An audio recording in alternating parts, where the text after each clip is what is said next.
यो आज के रहेछ यो टोपी उडाउने दिन रहेछ रे हजुर टोपी उडाउने दिन आज ग्रेजुएट त्यो कन्भेन्सन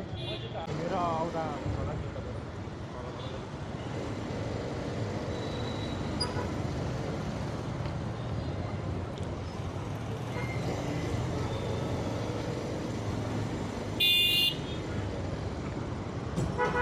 अनि भाइको पनि के ग्रेजुएसन हो क्लियर हो हजुर आज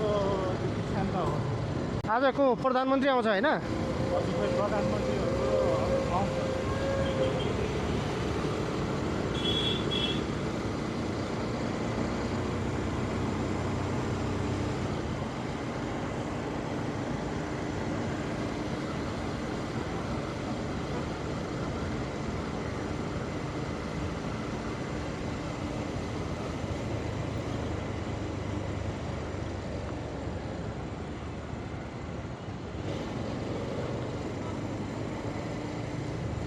त्यही भएर यताको रोडहरू त पुरै खाली छ त्यो रोड चाहिँ उतापट्टि चाहिँ छ कि जाम हजुर